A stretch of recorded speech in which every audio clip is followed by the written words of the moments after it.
네, 반갑습니다. 우리 어린이들 선생님이랑 함께하는 물리학 시간에 또 찾아오고야 말았어요. 자, 이번 시간에는 두 번째 챕터인 가속도 법칙. 여러분들 F는 M이 들을게 못하잖아요, 그죠? 그 파트를 선생님이랑 문제를 풀면서 좀 정리를 해보려고 합니다. 자, 오늘의 한마디 가져왔어요. 오늘의 한마디는 성경에 있는 잠언이라고 하는 거에서 가져왔는데요. 잠언에는 이런 말이 있습니다. 게으른 자여, 개미에게 가서 그가 하는 것을 보고 지혜를 얻으라.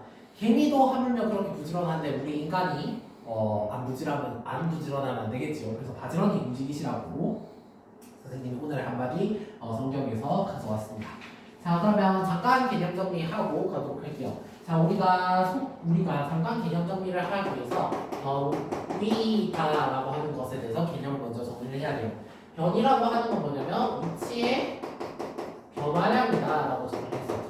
그래서 나중 위치에서 처음 위치의 차를 우리는 변이다. 그렇기 때문에 변이라고 하는 건 방향성이 있다라는 얘기를 했습니다. 그 다음에 이제 이동 거리에 대해서 얘기를 했었죠. 이 이동 거리라고 하는 건 물체의 총 이동 양을 얘기하는 개념이었어요. 그래서 예를 들어 이쪽으로 5m, 이쪽으로 5m 이동했으면 변이는 0이지만 이동 거리는 10이다라는 얘기를 했습니다. 그래서 우리는 속력의 개념과 속도의 개념을 각각 따로 정리를 했어요.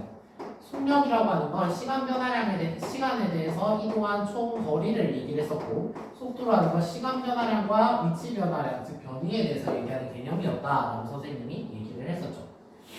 그 다음 이제 가속도에 대해서도 우리가 정리를 했습니다. 자, 가속도라고 하는 건 시간 변화량분의 속도 변화량이다. 그래서 나중 속도에서 처음 속도를 뺀 값으로 우리가 가속도를 이렇게 정의한다라고 얘기를 했습니다. 그 다음에 뉴턴 운동 제2법칙 F는 MA에서 선생님이 문제를 풀이하는 방식도 정리를 해줬죠. 그래서 F는 MA 요걸 가지고 우리가 문제를 풀었어요. 그래서 얘네들의 개념만 여러분들이 잘 잡혀 있으면 어느 정도 이 운동에 해당하는 부분은 풀 수가 있을 것이다 라고 생각을 합니다. 그래서 본격적으로 오늘 배울 내용부터 들어가 보도록 할게요. 앞쪽에 있는 문제들은 어렵지 않아서 선생님이 이 단어도 마찬가지로 모든 문제를 풀어주지 않아요. 그다음 지금 선생님이 들어가기 전에 반드시 모든 영상을 보기 전에 모든 문제를 다 풀고 오기를 바랍니다. 자, 26번부터 풀어볼게요. 26번. 자, 그림은 자전거 선수가 트랙의 곡선 경로를 따라 일정한 속력으로 운동하는 모습을 나타낸 거다. 자, PQ는 지금 이렇게 곡선 경로를 일정하게 가고 있기 때문에 얘는 당연히 속도 변화량이 가속도 운동을 하고 있네요. 자, 이렇게 운동선수의 방향은 일정하다. 아니죠. 운동선수는 얘는 실제로 원운동을 하는 거기 때문에 접선을 이렇게 이렇게 운동하는 거예요. 그러니까 얘는 운동 방향이 시시각각 변하는 운동을 하고 있죠. 그래서 기억은 틀렸다. 얘는 선수의 가속도는 0이다. 아니죠. 곡선 구간을 일정한 속도로 가려면 가속도가 계속 변하는 운동을 해야 돼요. 그래서 얘는 틀렸고. 자, 디귿.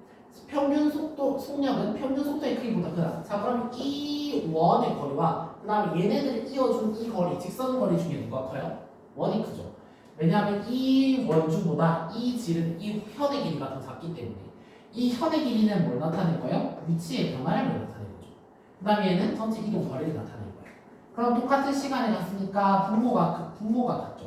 그럼 이 말은 분자가 더 큰 이 원운동을 한 경우가 훨씬 더 큰 값을 갖는다는 뜻이에요. 그러니까 디귿은 3이다. 그래서 답이 2번이 된다. 이렇게 여러분들께서 정리를 할 수가 있습니다. 자, 그다음 28번 문제는 개념 문제로 여러분들 정확하게 개념을 알고 계셔야 돼요. 자, 하나씩 살펴볼게요. 자, 속도와 가속도에 대한 설명으로 옳은 것을 3개 골라라 라고 문제에서 제시를 했어요. 1번 속도의 단위는 속력의 단위와 같죠. 그렇죠? 둘 다 미터 퍼 세컨드 단위를 써요. 그럼 1번은 맞는 말.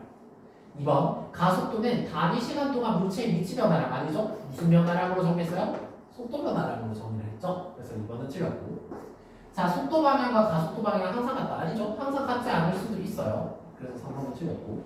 4번 속도의 크기가 증가하면 가속도의 크기는 항상 증가한다. 아니죠? 속도의 크기가 증가를 했어요. 예를 들어 속도의 크기가 양의 방향으로 증가를 했지만 가속도의 크기가 항상 증가하는 것은 아니다 라는 것을 아셔야 돼요. 5번 등속 원운동을 하는 물체의 가속도는 0이다. 아니죠. 아까 이거였어요. 트랙을 등속도로 돌려면 가속도가 시시각각 변해줘야 되기 때문에 가속도가 0이 나올 수가 없습니다. 그럼 5번도 틀렸다. 6번 속도의 방향과 가속도의 방향이 서로 반대라고 했어요. 그러면 이쪽으로 나가는데 가속도가 반대라는 건 우리 가속도라고 하는 건 m분의 f죠. 그러면 m은 양수이기 때문에 만약에 가속도가 음수라면 이 힘이 음의 방향이에요. 즉 진행하는 방향에 거꾸로 힘을 주니까 당연히 속력은 감소할 수밖에 없어요. 그래서 6번은 맞는 말이다. 7번 같은 시간 동안 서로 다른 경로로 이동하는 두 물체의 출발점과 도착점이 같아요. 그럼 뭐가 같냐면 위치의 변화량이 똑같다는 뜻이에요. 그럼 델타 x의 값이 똑같죠? 근데 뭐도 똑같아요? 시간도 똑같아요. 그럼 얘도 똑같고 얘도 똑같으니까 결론적으로 얘로 정의하는 우리 속력이나 속도라고 하는 값은 같을 수밖에 없다. 그래서 맞는 건 1번, 6번, 7번 세 개의 내용이 맞다라고 볼 수가 있겠습니다. 자, 그 다음에 문제를 조금 띄워놓고요. 31번으로 가보도록 하겠습니다. 이 문제 역시 개념 문제인데 여러분들이 은근 헷갈릴 수 있는 포인트가 있어서 선생님이 조금 정리를 하고 가도록 하겠어요. 자, 그림은 동일한 직선상에 운동하는 물체 A와 B의 위치를 시간에 따라 나타낸 것이다. 자, 이에 대한 설명으로 오른번만 길기 살펴볼게요. 기억. 0초부터 4초까지 물체의 평균 속력은 자, 0초부터 4초까지 물체의 평균 속력이라고 했어요. 그럼 총한 이동한 거리를 시간으로 나눠야 되겠죠? 그럼 A와 B는 둘 다 A네요. 자, A의 평균 속력의 크기는 4초 동안 0m로 가든지 잘 볼까요? 자, 0에서부터 6까지 갔어요. 그럼 출발점으로부터 이렇게 6m 떨어진 지점까지 갔단 말이야. 그러고 다시 음의 방향으로 가서 몇 미터 가냐면 2m 떨어진 지점까지 갔어요. 그럼 요 방향으로 6m까지 갔어. 6초에. 그 다음에 다시 음의 방향으로 2초간 몇 미터 갔냐면 4m 갔다라는 걸 알 수가 있겠죠. 그럼 얘는 실질적으로 몇 미터를 이동한 거냐면 실질적으로 4초까지 10m를 이동한 거예요. 그죠? 그럼 4초 동안 10m를 이동했으니까 2분의 5m/s가 A의 평균 속력이라는 걸 알 수가 있겠죠. 자, 그 다음 평균 속도는 이 두 지점을 잇는 직선의 기울기와 똑같다. 요 두 점을 잇는 직선의 기울기랑 똑같다라고 얘기를 했습니다. 그럼 X축의 증가량이 4고 Y축의 증가량이 2니까 2분의 1m/s가 얘의 평균 속도가 된다라는 것을 알 수가 있겠죠. 그럼 기억 0부터 4초까지 A의 평균 속력은 평균 속도의 크기보다 크죠. 2분의 5와 2분의 1이니까 기억이 맞는 말이다 라고 볼 수도 있겠네요. 자, 얘는 0초부터 6초까지 A와 B의 변이의 크기는 같다. 그럼 얘는 출발점이 똑같고 6초 도착점이 똑같아요. 그럼 결론적으로 위치 변화량은 같겠죠. 그러니까 당연히 변이는 같습니다. 지금 0초부터 6초까지 A 운동 방향 두 번 바뀐다. 자, 그래서 일단 여기서 운동 방향이 한 번 바뀌었어요. 그리고 나서 다시 어디 갔냐면 4m의 지점을 갔어요. 그럼 다시 이렇게 빽쳐서 이만큼 왔었죠. 그럼 운동 방향이 여기서 한 번, 여기서 한 번, 총 두 번 바뀌었다. 그래서 이것은 참이다. 이렇게 풀 수가 있겠습니다. 자, 33번 같은 경우는 내신 시험에 너무너무 잘 나오는 형태예요. 그래서 이 문제를 반드시 알아야 돼요.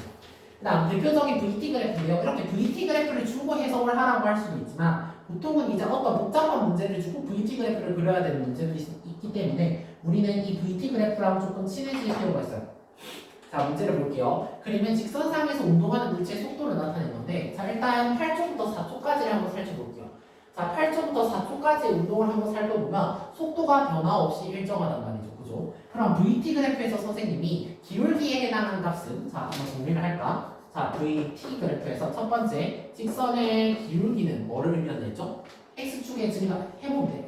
X축의 증가량이 S, Y축의 증가량이 m/s니까 단위가 m/s 제곱이 나온다는 걸 알 수 있죠. m/s 제곱은 누구의 단위예요? 가속도의 단위죠. 그래서 얘는 가속도의 값을 갖는 거예요. 그럼 이 그래프와 X축 아래 부분의 넓이를 계산하면 뭐가 나오죠? m/s의 값과 초를 곱한 값이니까 단위가 미터 나와요. 미터는 실질적으로 이동한 변위의 크기를 나타난다라고 얘기를 했어요. 그리고 이 변위의 절대값을 붙여버리면 이동한 거리가 나온다라고 선생님이 얘기를 했었죠.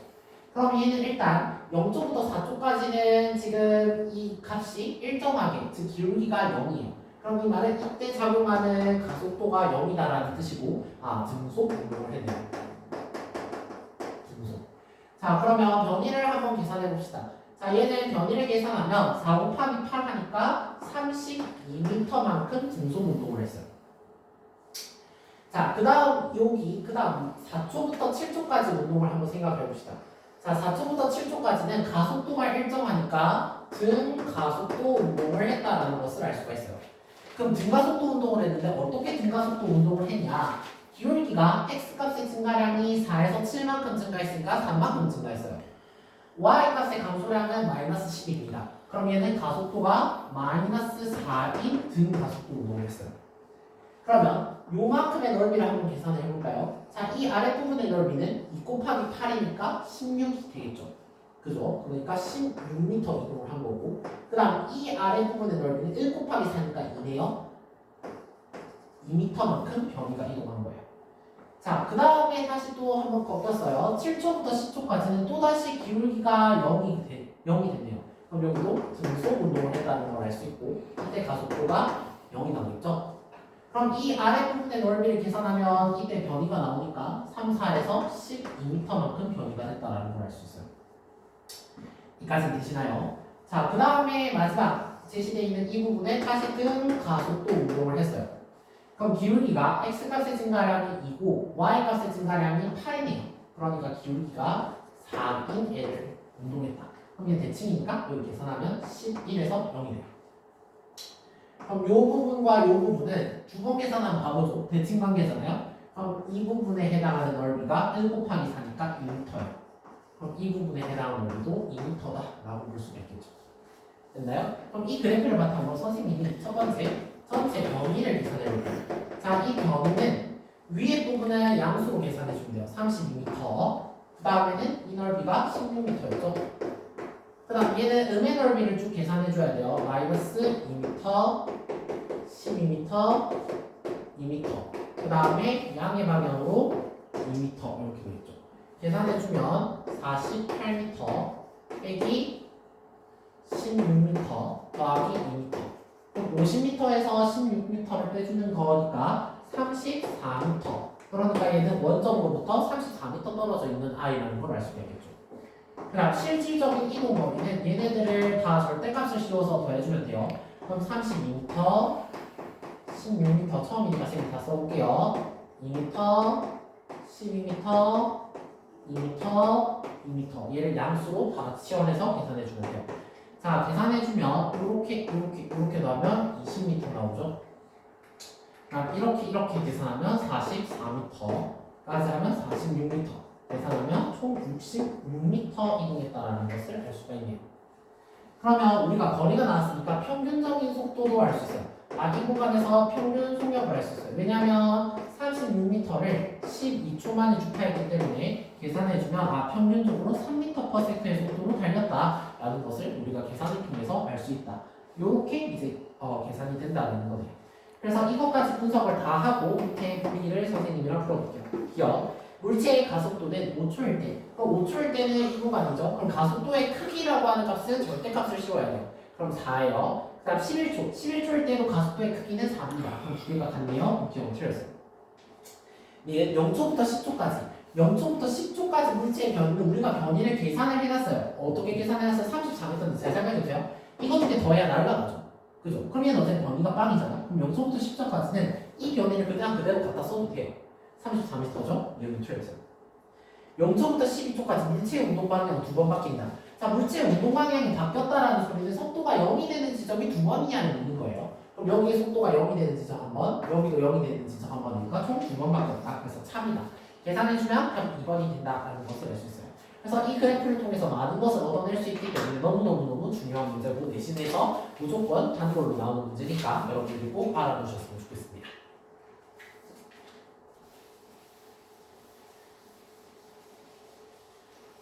자, 34번. 자, 그림은 동일한 직선상에서 운동하는 물체 A와 B의 속도를 시간에 따라 나타낸 것이다. 이에 대한 설명으로 오는 것만을 구별했어요. 자, A는 지금 속도가 A의 속도 그래프 붙을게요. A는 이렇게 이제 속도가 증가하고 있어요. 그러면 계산을 먼저 해주면 X값의 증가량은 3이네요. Y값의 증가량은 3V0거든요. 그럼 이 A의 가속도니까 이렇게 쓰게 적어줄게요. A의 가속도라고 하는 건 V0다 라고 하는 것을 우리가 쉽게 계산을 통해서 알아낼 수 있어요. 자, 그 다음 P의 가속도는 줄었네요. 자, P의 가속도는 X값의 증가량이 3이고 Y값의 증가량은 마이너스 6입니다. 그러니까 P의 얘는 마이너스 2V0에 해당하는 가속도의 크기를 가진다 라고 우리가 계산을 할 수가 있어요. 자, 그럼 변이의 크기를 계산을 해봅시다. 자, A 같은 경우는 우선 이 부분의 넓이를 구해줘야 되겠죠. 이 부분의 넓이는 x값의 증가 x축이 2, y축이 2v0. 그러니까 2v0에 해당하는 변이값을 가질 거고요. 여기는 2분의 1 v0의 값을 가진다라는 것을 알 수가 있어요. 그럼 x의 변이는 쌤이 요렇게 a의 변이를 쌤이 요렇게 표시해 볼게요. 자, a의 변이는 이거 두 개를 더한 값이죠. 그러니까 마이너스 2분의 3v 제곱만큼의 변이를 갖는다라고 볼 수 있겠네요. 자, 그 다음에 b의 변이를 계산을 해볼까요? b의 변이는 이 부분의 넓이, 이 부분의 넓이는 2 곱하기 4니까 8. 그럼 나누면 4v 제곱가 되겠네요.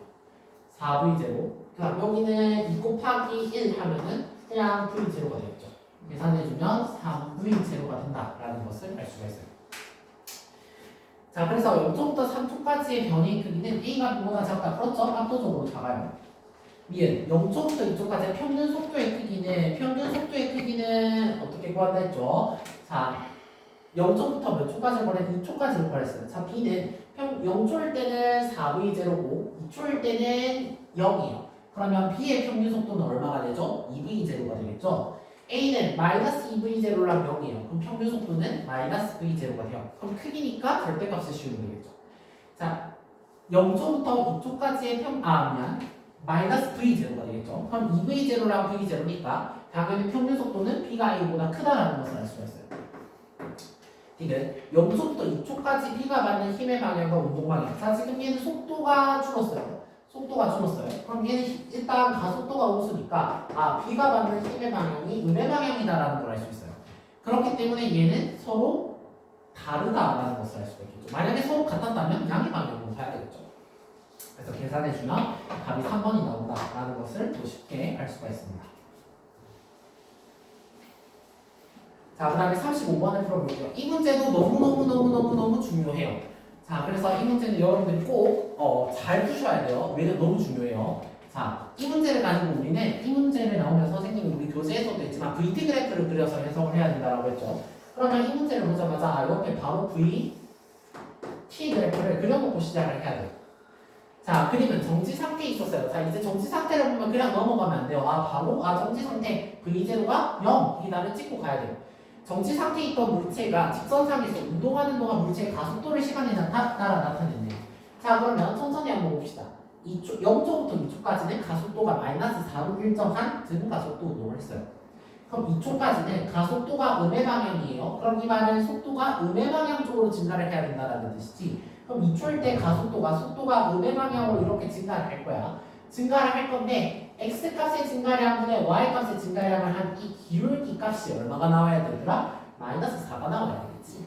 그럼 x값의 증가량이 2예요. 그럼 y값의 증가량이 얼마가 돼야 가속 기울기가 마이너스 8이 나올까?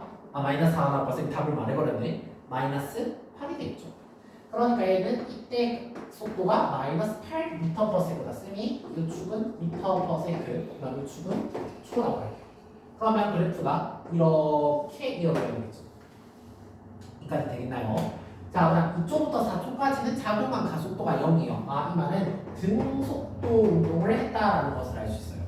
그럼 2초부터 4초까지는 작용한 가속도의 크기가 0이기 때문에 이렇게 일정하게 나와야 되겠어요. 여기까지 됐나요? 자, 그 다음 이제 이 부분이 이제 관건이에요. 자, 얘는 4에서 6이 돼야 돼요. x값의 증가량은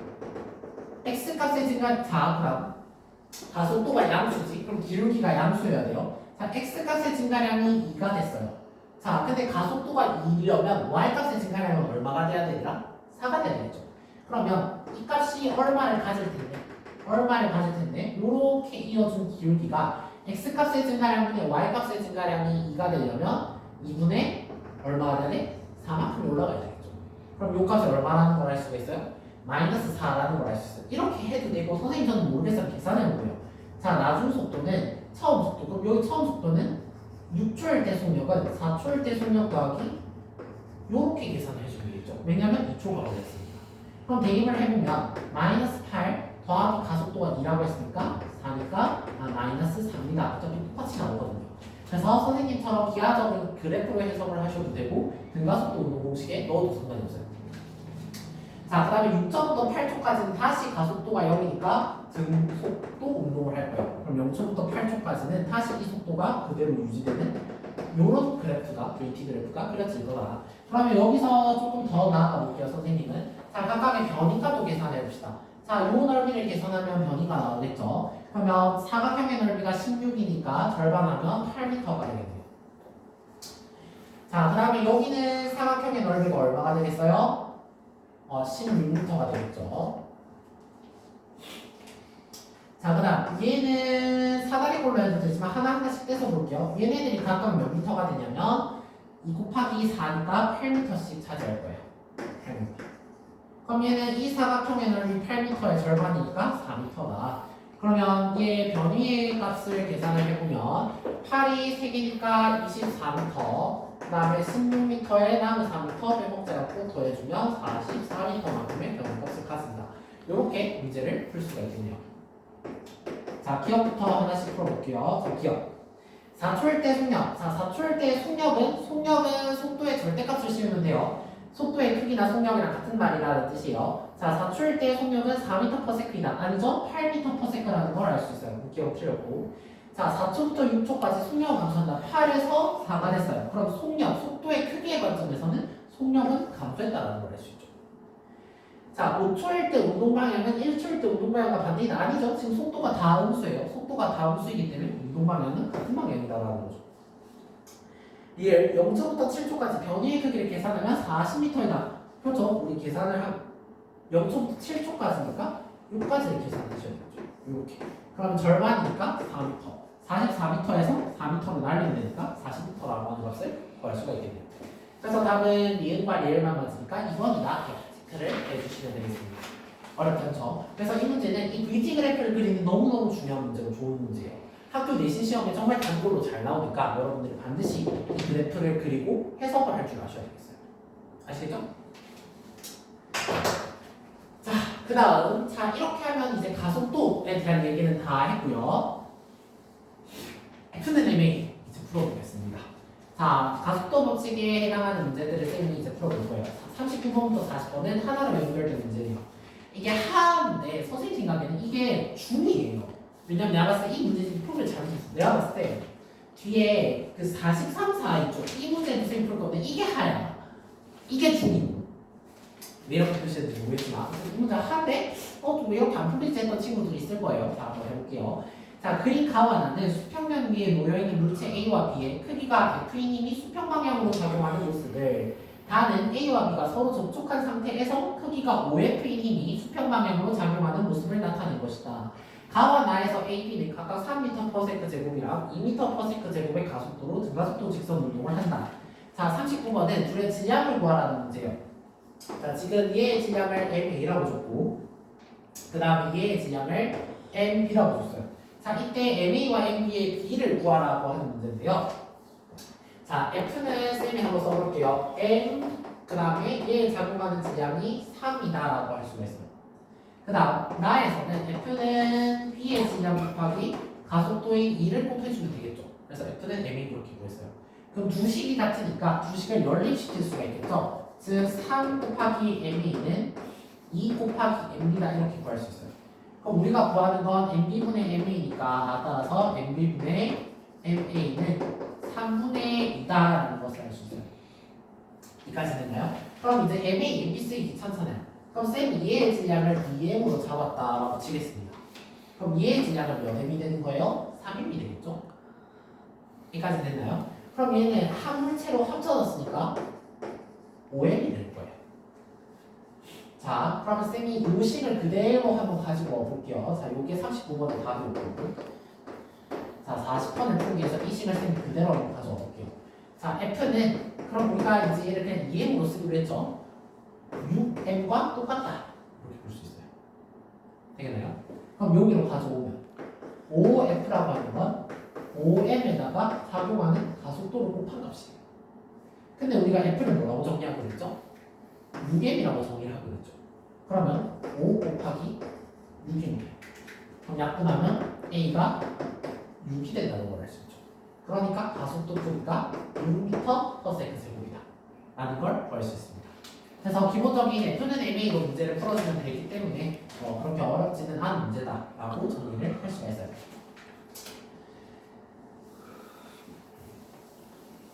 자, 그 다음 42번 풀어보겠습니다. 자, 그림과 같이 수평면에서 8m/s의 속력으로 이동하는 질량이 4kg의 물체에 F로 일정한 힘을 수평 방향으로 작용하였더니 얘가 5초 갔어. 자, 5초 동안 가서 여기서 정지를 했다라고 할 수가 있어요. 자, 이때 F를 구하여라 라고 얘기를 했습니다. 자, 그러면 얘가 8m/s만큼 갔을 때 이제 정지를 시켜야 되는데, 자, 일단은 생각을 해보자고요. 얘는 지금 풀이하는 방식이 여러 가지의 방식이 있어요. 어떻게 풀어도 되냐면, 일단 첫 번째, 등가속도를 우리가 배우고 왔으리라 믿어요. 자, 배우면 어떻게 하면 되냐면, 자, 일단 등가속도를 이용해 볼게요. 자, 나중 속도는 처음 속도 더하기 가속도와 걸린 시간의 곱으로 계산을 하죠. 맞나요? 그러면 계산을 해주게 되면 A가 마이너스 5분의 8m/s 제곱이다라고 하는 값을 구할 수 있어요. 자, 근데 우리가 등가속도 문제를 풀 때는 가속도를 m/s 제곱의 단위로 쓰기보다는 N/kg 단위로 쓰는 게 여러분들 나중에 단위 환산할 때 편하다라고 얘기를 했죠. 그럼 가속도가 마이너스 5분의 8 N/kg이에요. 여기까지는 됐나요? 그러면 이 F라고 하는 값은 마이너스의 방향으로 작용하고 있죠. 그럼 F는 N A니까 5분의 32N이요. 이렇게 문제를 풀 수 있어요. 자, 근데 아직 선생님 저 등가속도 공식 잘 모르는데 하면 뭘 이용할 수 있냐면 평균 속도의 공식을 쓸 수도 있어요. 무슨 소리냐면, 자, 얘는 이 사이에 평균 속도가 얼마예요? 4m/s죠. 그럼 얘는 총 한 이동거리가 몇 미터냐면 20m 이동했다라는 것을 알 수가 있어요. 여기까지는 됐나요? 이 이동거리 20m를 이동했으니까 여기서 이 AS 공식을 써도 돼요. 그럼 여기서 계산하면 마이너스 64가 나중 속도의 값이 나오죠.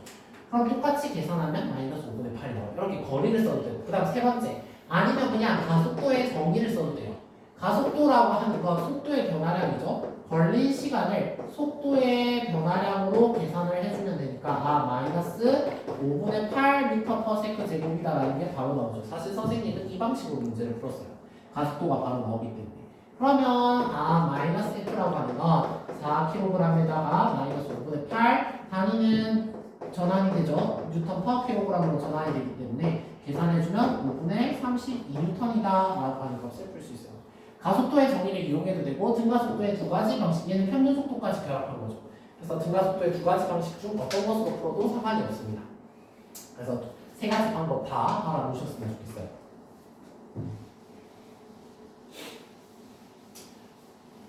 자, 그 다음 43번부터 44번까지에 해당하는 문제들을 풀어볼게요.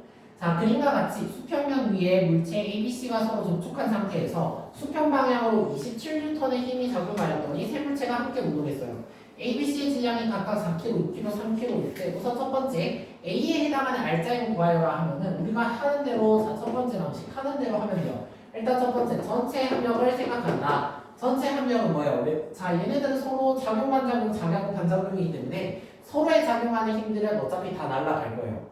그렇기 때문에 전체 합력을 계산할 때는 서로에 작용하는 힘이 아니라 오로지 외부에 작용하는 이 27N의 힘만을 생각을 하시면 되겠죠. 그럼 전체 합력이 27N이다라는 걸 알 수 있어요. 그 다음 전체 질량의 합은 각각의 애들을 합하면 되겠죠. 그러니까 9kg이다라는 것을 알 수 있어요. 그럼 가속도라고 하는 건 배운 대로 전체 합력을 총 질량으로 나누면 되니까 3N/kg이다 라는 것을 우리가 계산을 통해서 알 수 있습니다. 그렇기 때문에 A에 작용하는 알짜임이라고 하는 건 A의 무게 4kg에다가 우리가 계산한 가속도를 곱하면 된다. 그럼 이렇게 하면 약분이 돼서 날아가니까 12N이다. 이렇게 구해도 돼요. 근데 잘 생각해보세요. 자, 두 번째, 더 간단한 방식. 자, F는 M이 서술형을 풀 때는 이렇게 풀고 객관식으로 빨리 풀어야 되잖아요. 그럼 어떻게 풀면 되냐면 F는 M이잖아요, 얘들아. 잘 생각해봐. 지금 A가 어차피 지금 합쳐서 같이 운동하는 거기 때문에 A는 다 일정하지. 그럼 이 말은 작용하는 합력이 각각 물체의 무게에 비례하는 거예요. 그럼 이 말은 지금 작용하는 이 총 합력이 27N이잖아요. 맞아요? 그 다음 전체 무게가 9kg란 말이야. 그럼 이 말은 A에 작용하는 건 27N 중에 전체 9kg 중에 누가 차지하는 비율이요? A가 차지하는 비율과 똑같죠. 그러니까 비례 배분을 통해 12N이다 이렇게 계산해도 사실 똑같은 거예요. 그래서 비례 배분으로 푸나 아니면 가속도를 계산하나 똑같은 방식이에요. 객관식으로 풀 때 쌤이 이 방법을 추천하고 서술을 뭔가 써야 되잖아요. 이거를 서술로 쓴다고 생각해보세요. 골 아프잖아. 그러니까 서술로 쓸 때는 시이 안 걸리고 싶으면 가속도를 구해서 계산을 하시는 게 빠르겠죠. 그럼 각각의 합력을 계산해보면 얘는 12N이에요. 그럼 얘는 6N이겠죠? 그럼 얘는 9N이다라는 것을 알 수 있어요. 자, 이렇게. 자, 그럼 얘는 살짝 지우고. 자, 그 다음에 44번은 C가 B에 작용하는 힘의 크기예요. 자, 그럼 C는 생각해 봅시다. 자, C는 오로지 누구한테만 힘을 받아요? B한테만 힘을 받죠? 그럼 선생님이 지금 이쪽 방향을 양의 방향이라고 하고 이쪽 방향을 음의 방향으로 해볼게요. 그럼 C가 받는 R자임은 B가 C를 미는 힘과 똑같아요. 여기까지 됐나요? 근데 B가 C를 밀면 작용과 반작용 관계에 있기 때문에 C는 누굴 밀어요? B를 밀겠죠. 그러니까 C가 B에 작용하는 힘의 크기는 결국 뭘 물어보는 거냐면 C의 R자임의 크기를 구하라는 거 똑같습니다. 몇 뉴턴이죠? 9뉴턴이죠. 이게 답이긴 한데 이 문제를 조금 더 나가볼게요. 그럼 얘는 이쪽으로 9뉴턴의 음의 방향으로 힘을 받아요. 그죠? 얘는 이쪽으로 9뉴턴의 힘을 준단 말이야. 알겠지? 그럼 얘는 이쪽으로 빼기 3뉴턴의 힘을 줘. 그럼 얘는 이쪽으로 합이 3뉴턴의 힘을 이런 식으로 하는 이런 관계를 이제 성립을 한다는 거죠. 오케이? 그래서 전체 진영의 관점으로 볼 수도 있다 라는 걸 지금 문제에서 알려주고 있습니다. 자, 그 다음 45번 문제를 살펴볼게요. 자, 그림은 수평면의 정지에 있는 물체 A와 B에 각각 크기가 F와 EF의 힘을 준 것이다. 그럼 지금 선생님이 이쪽 방향을 양의 방향으로 둘게요. 그럼 얘는 F의 힘을 받고 EF로 받으면 이 물체를 지금 그냥 한 물체라고 생각을 해볼게요. 그럼 얘는 3M짜리를 한쪽은 F에서 밀고 한쪽은 EF에서 미니까 결론적으로 이 음의 방향으로 마이너스 F만큼의 크기로 힘을 받는다라고 문제를 풀 수가 있을 거예요. 오케이? 자, 그럼 기억. 자, 가속도의 크기는 A와 B가 크다? 아니죠? 똑같습니다. 왜냐하면 하나로 묶여있는 물체에서는 가속도의 크기가 같아요. 얘 R자임의 크기는 A가 B보다 작다. 자, 비례 배분해주면 결국 질량이 비례합니다. 그럼 R자임의 크기는 B가 더 크다라는 것을 알 수가 있겠죠. 그래서 A가 B보다 작다는 참이에요. 그럼 실제로 비례 배분해주면 F를 3분의 1, 3분의 2로 비례 배분해주니까 3분의 1 F, 3분의 2 F 되겠죠. 그러니까 A가 B에 작용하는 R자임의 크기는 A가 B에 작용하는 R자임의 크기는 얼마가 되는 거예요? 3분의 1F가 아니죠. 왜냐하면 잘 보세요. 얘가 B는 2F로 밀려. 근데 얘는 3분의 2F라고 하는 건 이쪽으로 얼마의 힘을 더 받은 거예요? 3분의 6이잖아. 4F의 힘을 받은 거지. 맞니? 그 3분의 1F지. 실제로 계산도 F니까 빼면 3분의 1을 나오죠. 그죠? 그래서 3분의 4F의 힘을 받은 거예요. 그래서 이것은 틀렸다. 자, 46번 문제를 보도록 하겠습니다. 자, 46번은 실로 연결된 물체네요. 자, 그림은 물체 A와 B가 실로 연결되어 등가속도 직선 운동하는 모습을 나타낸 것이다. A와 B의 질량 각각 2kg와 M이고 B의 수평한 방향으로 10N의 힘이 작용하고 있다. 자, B의 합력이 6N이다라고 했어요. 그럼 B에 작용하는 합력이 6N이라고 하는 건 자, 쌤이 이쪽을 양의 방향으로 줄게요. 특별한 언급이 없으면 이제 선생님이랑 문제 풀 때는 여러분들 문제 푸는 기준으로 우측이 양의 방향이다라고 생각하세요. 그럼 이쪽으로 10N의 힘을 받고 있는데 얘의 R자임이 6N이라는 건 이쪽으로는 4N의 마이너스 4N의 힘을 받는다고 생각하시면 돼요. 그럼 이 마이너스 4N은 장력이죠. 그러니까 얘가 4N의 힘이 얘의 R자임이다라는 걸 알 수 있어요. 그럼 A가 받는 R자임의 크기가 4N이니까 얘는 2N/kg이 이 물체에 작용하는 가속도의 크기예요.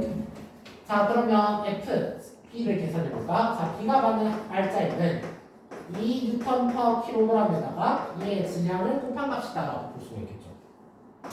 계산하면 M이 3kg이 나오겠죠?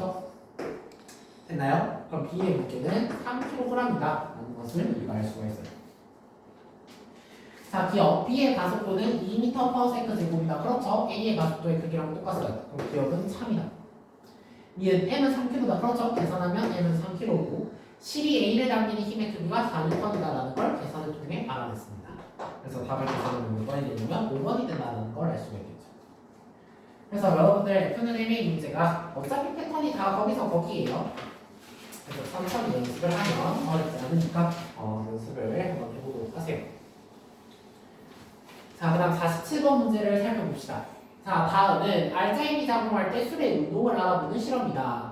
자, 그림과 같이 매끄러운 수평면이라고 하면 애초에 마찰을 오래하지 않겠다 소리예요. 자, 매끄러운 수평면에 놓인 술에 10N의 힘으로 수평 방향으로 작용을 했어요. 그럼 이쪽으로는 지금 힘은 계속 이쪽으로는 10N의 힘을 계속 작용시킨 거야. 자, 그럼 여기는 알짜임을 이 알짜임이고 외력이라고 합시다. 얘를 밖에 준 힘이니까.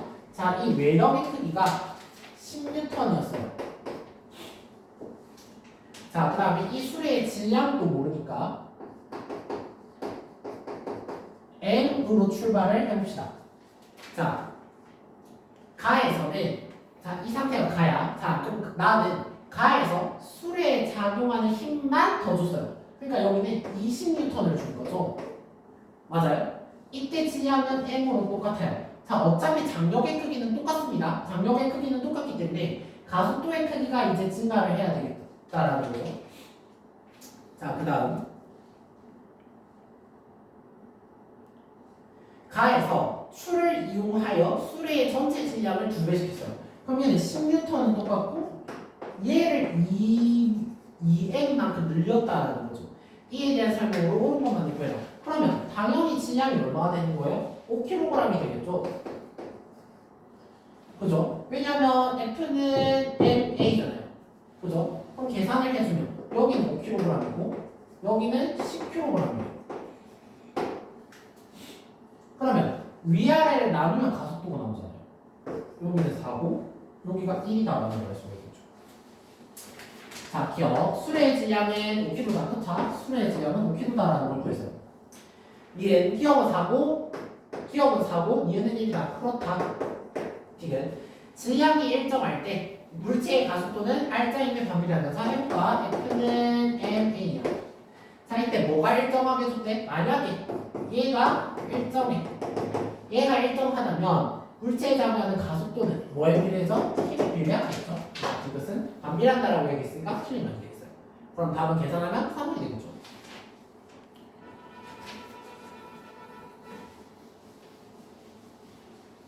자, 그 다음 49번 문제 선생님 풀어볼게요.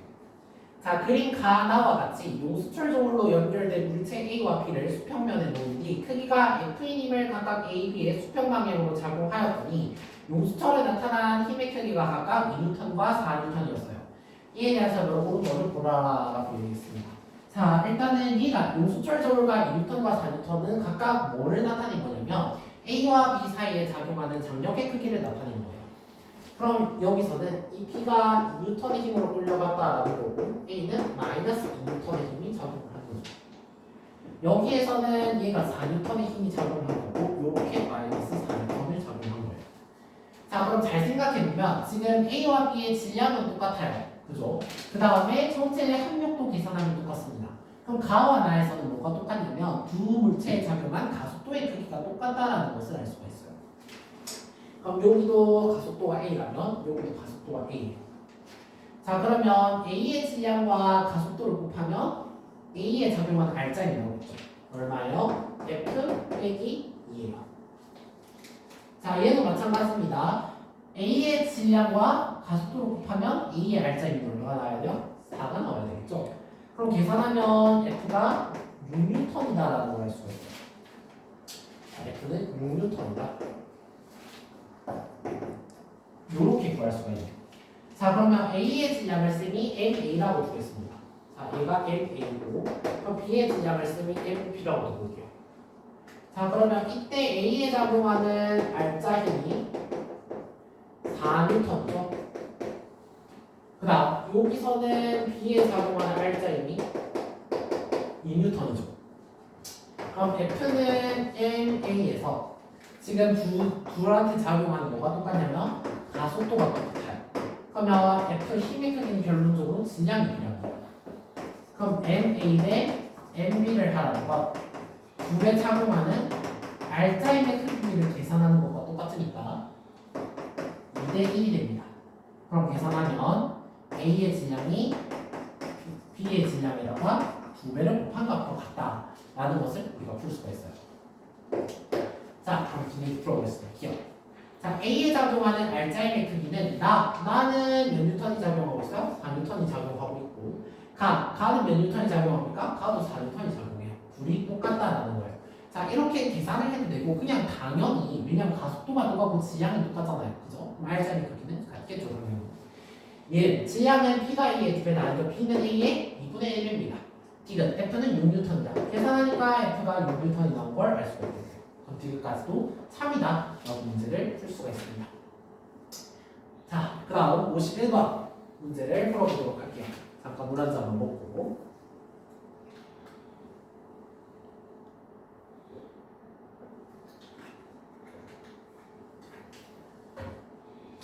자, 51번을 풀어봅시다. 자, 그림 가와 같이 수평면에 정지해 있는 물체 A와 B를 정지해 있다 그냥 넘어가면 안 되지. 초기 속도가 0m/s였다라는 걸 알 수 있어요. 자, 초기 속도가 0m/s였던 물체 A와 B의 수평 방향으로 F의 힘이 2초 동안 작용을 하였더니 A와 B가 접촉한 상태로 이동을 했네. 자, A와 B의 질량 각각 3km, 4km고 나는 그래서 A의 가속도를 나타낸 거다. 자, 요때까지는 힘 F를 줬어요. F를 주니까 가속도가 3m/s 제곱이었다는 걸 알 수 있죠. 그럼 얘네들을 선생님이 한 뭉탱이로 보겠습니다. 자, 접촉을 시켜서 한 뭉탱이로 보면 A와 B가 합이 7kg이에요. 자, 7kg인 상태에서 가속도가 3이니까 외력 F는 21N이었다라는 것을 계산을 할 수가 있겠죠. 그럼 기억. 자, F는 21N이니까 3이 되겠죠. 미은. B가 A를 미는 힘의 크기는 결론적으로 F의 알짜임을 구하라는 거죠. 왜냐면 B는 A한테 밀리는 힘만 받잖아요. 그죠? 그럼 이는 B가 A를 거꾸로 밀어준다는 뜻이에요. 그러면 B가 A를 미는 힘은 3, 4, 12N이 되겠죠? 그럼 얘는 3이다. 디귿 0초부터 3초까지의 B의 변이는 9m이다. 자, 계산을 해주면 되겠어요. 자, 그럼 얘는 초기 속도가 0이고 가속도가 3이에요. 그죠? 그러면 얘는 B의 변이, 이동 거리는 2분의 1 가속도에 몇 초 동안 이동했죠? 4초 동안 이동했죠. 계산하면 변이가 6m라는 걸 알 수 있어요. 그럼 디귿을 틀렸으니까 답은 3번이 된다. 간단하게 계산할 수가 있겠어요.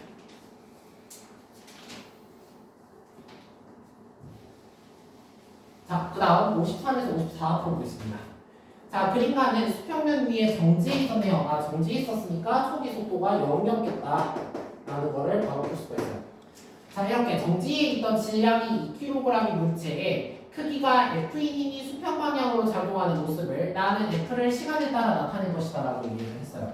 자, 지금 얘는 질량을 줬고 F를 줬으니까 거꾸로 뭘 추산할 수 있냐면 가속도를 추산할 수 있어요. 그럼 0에서 6초 구간 동안은 2kg인 물체에다가 5N의 힘을 꾸준히 줬으니까 2.5 N/kg에 해당하는 가속도를 가졌다라는 걸 알 수가 있어요.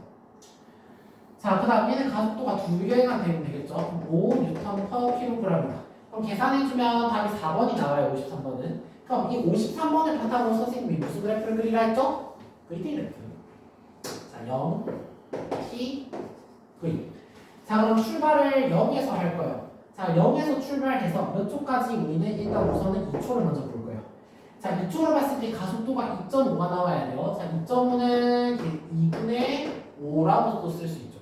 그럼 x축의 증가량이 2니까 0에서 y값의 증가량이 얼마가 돼야 된다? 5가 된다는 걸 알 수가 있죠. 그러면 그래프를 연결하면 이렇게 그래프가 연결이 된다는 것을 알 수가 있습니다. 그 다음, 여기 조금 작네. 다시.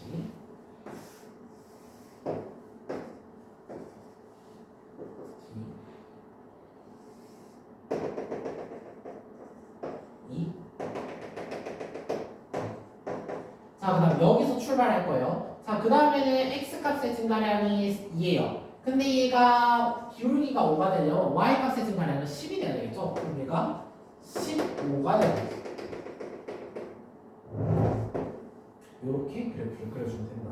그래서 이렇게 VT 그래프를 완성할 수 있겠죠. 자, 2초일 때 물체의 운동 방향이 바뀐다. 어림도 없죠? 그대로입니다. 얘 4초일 때 물체의 속력은 2초일 때의 3배이다. 그렇죠. 2초일 때 5m/s이고 4초일 때 15m/s니까 얘는 3이다. 자, 0에서부터 4초까지 평균 속도의 크기. 그럼 이 구간에서 평균 속도를 먼저 계산하면 2분의 5m/s가 되겠죠. 이 구간에서는 2분의 20이 될 거예요. 계산하면 2분의 25겠죠. 그걸 다시 2로 나눠줘야 되니까 평균 속도는 4분의 25m/s가 된다는 것을 알 수가 있어요. 그럼 디귿도 참이죠. 그래서 계산해주면 답이 몇 번이 된다? 4번이 된다라는 것을 계산식을 통해서 알 수 있습니다. 자, 그 다음 이제 여러분들 난관을 봉착하게 만든 도르래 문제 선생님이 왔어요. 자, 55번부터 볼게요. 자, 그림은 물체 A와 B가 신호 연결되어 일정한 가속도로 운동하는 모습을 나타낸 것이다. A와 B의 질량은 각각 1kg와 3kg이다. 이에 대한 설명으로 옳은 것을 구하라고 했어요. 자, 그럼 얘는 B 같은 경우는 아래로 내려가는 힘이네요. 그죠? 그러니까 얘는 아래로 플러스 30N의 힘을 받을 거예요. 자, B가 받는 힘을 모두 표시해주면 C이 B를 당기는 마이너스 TN의 장력이 작용할 거예요. 그럼 C이 B를 당긴다는 소리는 똑같이 반대쪽에서도 TN이 작용할 건데 얘는 잘 생각해야 돼요. 결론적으로 도르래 보면 이렇게 돼서 아래쪽으로 내려가는 방향과 A가 위로 올라가는 방향은 일치하죠. 그래서 얘는 TN입니다. 그다음 얘는 마이너스 10N의 힘이 작용할 거예요. 그러면 전체 외력이 얼마가 되냐면 계산해주면 20N이 된다라는 것을 알 수가 있어요. 그럼 전체 질량의 합이 4kg가 되니까 이때 작용하는 가속도의 크기는 5N/kg이다라는 것을 우리가 알 수가 있겠죠. 그죠? 그럼 각각의 계산을 해주면 A의 합력이 5N이고 B에서 작용하는 합력은 15N이다라는 것을 알 수 있어요. 그러면 이거 두 개 합쳐서 15가 돼야 되니까 얘가 마이너스 15N이고 그럼 얘도 자연스럽게 15N을 계산을 해보면 5N이 나온다는 걸 알 수가 있어요. 그럼 문제를 다 풀었네요. 자, 기억. A의 가속도의 크기는 3분의 20이다. 어림도 없는 소리죠? 5입니다. 얘 C를 B를 당기는 힘은 10N이다. 아니죠? 15N이에요. A에 작용하는 알짜리가 5N이다. 그렇다. 5N이다. 라는 것을 보았습니다. 그래서 두 번째 문제도 이제 여러분 이 정도 되면 잘 풀 수 있을 거라고 생각을 해요. 자, 그다음 56번 선생님이랑 같이 풀어봅시다. 자, 그리면 질량이 각각 5kg, 2kg, m이 연결된 물체인데요. 자, 이 물체는 선생님이 하나로 볼게요.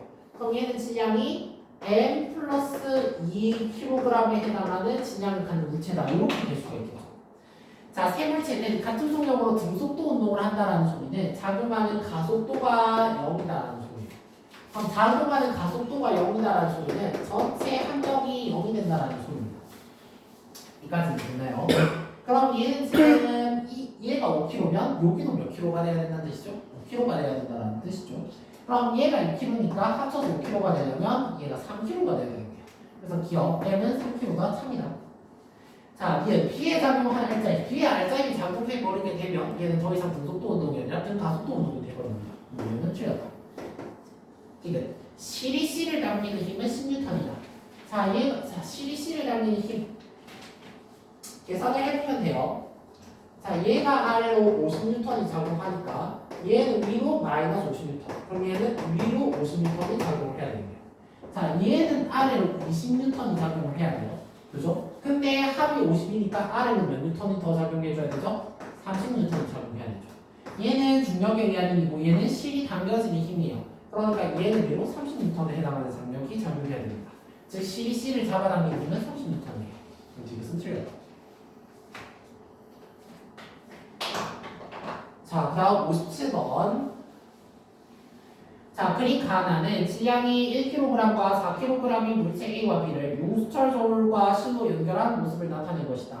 A를 잡고 있다가 가만히 놓았을 때 용수철 저울의 측정 값은 각각 F1, F2였대요. 여기서 F1, 여기서 F2였다고 주네요. 자, 그러면 얘부터 볼게요. 자, 일단 B 아래로 가는 방향을 쓰면 양의 방향으로 잡으면 얘는 40N 중력 가속도가 없죠. 근데 중력 가속도를 그냥 해볼까? 중력가속도를 쌤이 G라고 줄 텐데 여러분 생각해보세요. 이 객관식이잖아요. 객관식이면 어차피 G의 계산 뭐 해야겠어? 날라갈 거잖아. 그럼 객관식인데 그냥 10으로 두나 1로 두나 상관없는데 1로 두면 안 좋아요. 왜냐면 그 숫자가 커져. 숫자 이상이죠. 어려운 문제였어. 그래서 그냥 10으로 두세요. 자, 이 아래로 40N이 작용하고 있어요. 자, B는 A는 수평면에 떠받들어 놨기 때문에 이쪽으로 작용하는 방향과 이 위로 작용하는 수직 항력이 똑같은 힘으로 상쇄가 돼요. 그래서 얘는 날아간다고 생각해야 돼요. 그러면 여기서 장력이 마이너스 T뉴턴이 작용을 하면 여기서 F1의 크기로 F1이 없을까요? F1 뉴턴의 힘으로 장력이 이렇게 작용을 하겠죠. 됐나요? 그럼 가에서는 전체 항력이 40N인 거예요. 그러면 비례배분이니까 40N을 전체 5개 중에 몇 개로 배분해주면 돼? 지향이 1이니까 F1이라고 하는 값이 8N이다라는 것을 구할 수 있어요. 자, 근데 나는 상황이 좀 달라요. 자, 나는 이쪽 방향으로 40N이 작용을 할 거예요. 자, A는 이 방향으로 작용할 텐데 둘 다 아래로 가는 방향이랑 양의 방향이 아닙니다. 얘 아래로 가는 방향은 도르래가 움직이는 걸 생각을 해보면 이쪽 요렇게 움직이는 게 양이잖아요. 요렇게 움직이고 요렇게 올라가는 게 음의 방향, 양의 방향이란 말이야. 그럼 얘는 거꾸로 마이너스 10N이 작용한 거죠. 그죠? 그 다음에 각각의 마이너스 F2 플러스 F2에 해당하는 장력이 이렇게 작용을 하고 있을 거잖아요. 그럼 계산을 해주면 얘의 전체 항력은 30N이고 이걸 5분의 1로 비례배분해줘야 되겠죠. A를 구하려면. 그럼 A는 6N의 힘이 작용을 해야 돼요. 그럼 얘는 이미 아래로 마이너스 10N이 작용하고 있기 때문에 6N이 작용해주려면 16N의 힘이 F2로 작용을 해야 되겠죠. 그래서 F2가 16N인 걸 알 수 있어요. 그럼 계산해주면 F1과 F2가 몇 대 몇이 되냐면 8대 16이 되니까 1대 2다. 이렇게 이제 계산이 됩니다. 그래서 상황이 조금 다르다는 걸 여러분들이 반드시 잘 인식을 해주시면 되겠습니다. 굉장히 내신에 잘 나온 문제예요.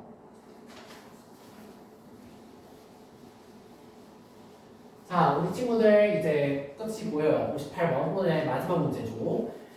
자, 그림은 수평면 위에 놓인 물체 AB를 용수철저울로 연결하고 질량이 각각 1kg과 4kg의 물체 C와 D를 양쪽으로 연결하여서 가만히 놨대요.